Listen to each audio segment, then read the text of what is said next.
গাধাকে যখন সৃষ্টি করা হয়েছিল তখন গাধাকে বলা হলো তুমি দুনিয়াতে প্রচুর পরিশ্রম করবে, তোমার মাথায় কোনো বুদ্ধি থাকবে না, তুমি খেতে পারবে শুধুই ঘাস, এবং তোমার আয়ু দেওয়া হলো 50 বছর। এইটা শুনে গাধা বলল, হে প্রভু, আমি এত বছর বাঁচতে চাই না, আমাকে বরঞ্চ 20 বছর আয়ু দিন আর 30 বছর আয়ু ফিরিয়ে নিন। গাধার এই প্রস্তাব মঞ্জুর করা হলো।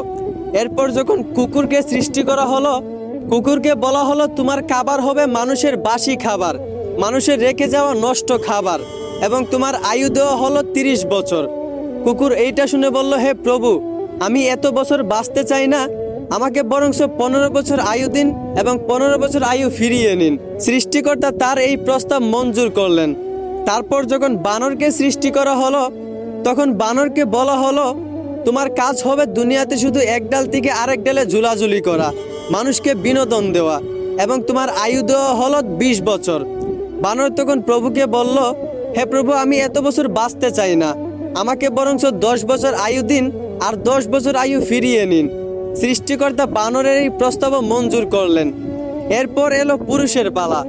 পুরুষকে যখন সৃষ্টি করা হলো তখন পুরুষকে বলা হলো তুমি হচ্ছ সৃষ্টি জগতের সবচেয়ে শ্রেষ্ঠ প্রাণী, আর তোমার আয়ু দেওয়া হলো 20 বছর।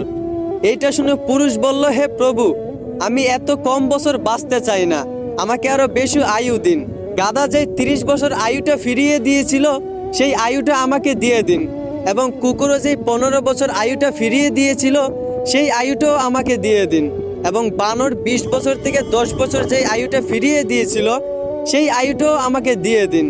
সৃষ্টিকর্তা পুরুষের এই প্রস্তাব মঞ্জুর করলেন। মূলত তারপর থেকেই একটা ছেলে পুরুষ হয়ে বাঁচে 20 বছর আর বাকি 30 বছর বাঁচে গাধার মতো। ওই যে গাধার 30 বছর আয়ু তাকে দেওয়া হয়েছিল। গাধা যেমন দিন রাত পরিশ্রম করে, ঠিক তেমনি একটা পুরুষকেও বাকি 30 বছর পরিবারের জন্য দিন রাত পরিশ্রম করে কাটাতে হয়।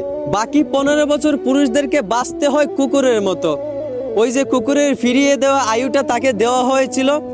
একটা কুকুর যেমন মানুষ যা দেয় তাই খেয়ে বেঁচে থাকতে হয়, ঠিক তেমনি একটা পুরুষও বাকি 15 বছর সন্তানেরা তাকে যা দেয় তা খেয়েই বেঁচে থাকতে হয়।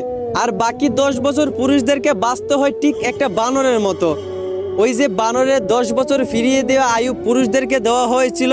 একটা বানর যেমন এক গাছ থেকে আরেক গাছে ঝুলাঝুলি করে মানুষকে বিনোদন দিয়ে বাঁচে, ঠিক তেমনি একটা পুরুষকেও বাকি 10 বছর কখনো এই সন্তানের গায়ে ঝুলে, কখনো ওই সন্তানের গায়ে ঝুলে বাঁচতে হয়। মূলত পুরুষের জীবনটাই এইরকম। আশা করি এখন বুঝতে পারছেন একটা পুরুষের জীবন কতটা কঠিন।